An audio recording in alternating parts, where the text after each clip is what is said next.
Shabbat Shalom, everyone. I want to share a story this morning about one of the proudest and most profound moments of my rabbinate. And it may sound a little strange, but just bear with me because I promise we're going to get to the Torah behind it. Before COVID, it was a pretty frequent occurrence for us as clergy to get phone calls from our CSE family asking for a little help. Every once in a while someone would call to see if we could help them put up their mezuzot or translate a piece of Hebrew. But more often than not, it was a quick phone call to let us know that they were at Beaumont or Henry Ford and that they would like a visit. And before I go on, I just need to say, and I know that I speak for my clergy colleagues as well, that I hate that I have to start this story in the past tense.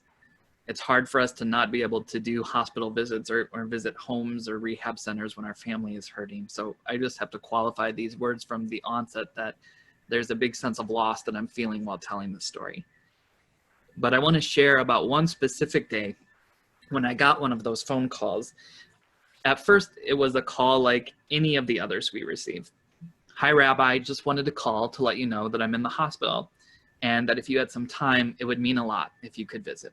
So pretty standard, right?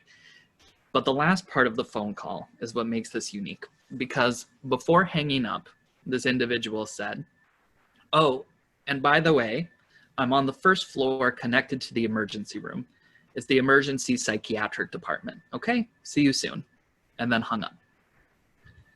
And I could end the story here because the takeaway I'd like for us to discuss this morning is already there. But the story gets better, so give me just one more minute. So as I would for any visit, I made sure that my schedule had enough time for a meaningful and comforting conversation, not just to swing by. And then I headed to the hospital. And when I got into the psych ER, I found the individual and we chatted in a really honest and powerful way. And then in the middle of our conversation, another adjacent curtain flung open, and it was another one of our members with a big smile saying, "Rabbi Dahlen, I thought that was your voice that I recognized." And the three of us laughed and had a little mini CSE family gathering before I left. Many of you know that this week's Torah reading is my favorite parasha of our calendar. I've given many a Devar Torah about the shift of style that comes with the book of Devarim and what makes it so powerful and important. So for those of you who have heard me speak on this too many times, I apologize, but let me just do a quick breakdown of why this parasha is so incredible.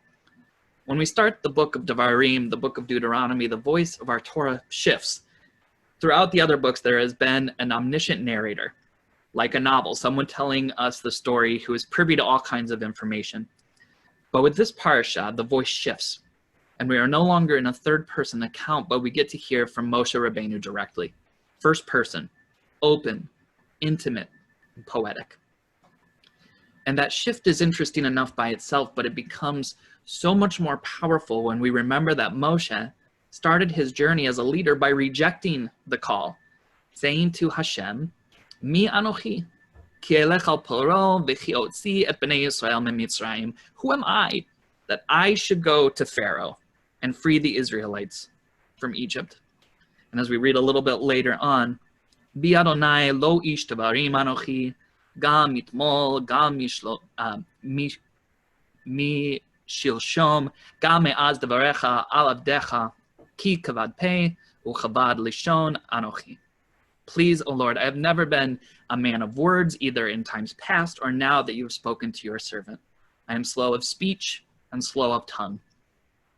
Moshe's rejection of his appointed leadership comes from his own assessment of his worth, that he is not a man of words, that he is slow of speech and slow of tongue, a verse that many commentators see as an allusion to a speech impediment or some kind of other impediment or disability. So the transformation, therefore, from the fear, the shame, and the embarrassment to becoming the greatest prophet of Jewish history and speaking an entire book of the Torah in beautiful prose, law, song, and poetry is an incredibly inspiring transformation. And this is the Torah that I usually give here. That Parashat Devarim represents a dugma, or a model, for all of us to understand what we're capable of, to believe in ourselves, and to believe that we can be the leaders, the change makers, and the inheritors of Torah that we were called to be. But I want to take this in a slightly different direction this morning, because I think that there is also a different kind of empowerment taking place in the transformational journey. There are many different qualities that make an individual praiseworthy: humility, compassion, empathy, attentive listening. The list can go on, and I'm sure we've all had some kind of team building exercise or retreat where we went into these different characteristics more in depth. But there's perhaps no greater display of leadership, no better example of finding an empowering voice than being comfortable asking for help, especially when doing so is stigmatized or is socially taboo. In an ancient society where every act of transmission, instruction, and education was firmly rooted in an oral tradition, there is no doubt that the general acceptance of Moshe's leadership role and his asking for help with it, especially when it came to speaking to the Israelites, is a really vulnerable and courageous decision.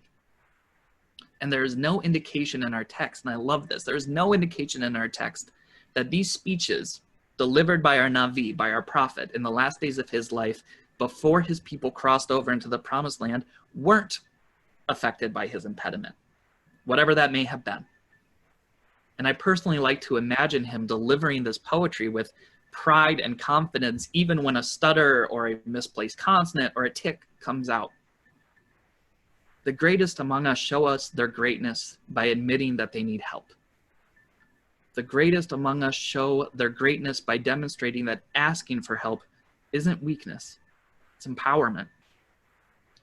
The reason that phone call and that little CSC huddle filled me with so much pride and moved me so viscerally was in the fact that it all happened with a genuine sense of wanting comfort, wanting reassurance, with an inherent strength and courage to do just that, to ask for just that, despite a prevalent stigma that often prevents us from doing so. There wasn't any shame in that crowded little ER space, at least not from our synagogue Hevra. And there shouldn't be any shame in making that phone call regardless of the situation. Whether it's going in for surgery, going in for rehab, going in for depression or anxiety or fears of self-harm, or whether it's simply to say that I'm feeling lonely and sad. Especially as we go through this unprecedented moment of pandemic together, it's high time for us to recognize the strength, the respect, and the responsibility that comes from acknowledging when we are struggling, when we are in a bad place, and when we could really benefit from a phone call, a visit, a good socially distant walk with someone, or just a quick reminder that we are loved and that we are not alone should we need anything at all. You deserve that. We all deserve that. And we all deserve for that very human need to be placed into the category of power rather than weakness. Ele hadavrim asher diber Moshe el kol Yisrael be'ever hayarden. These are the words that Moshe Rabbeinu addressed to all Israel on the other side of the Jordan.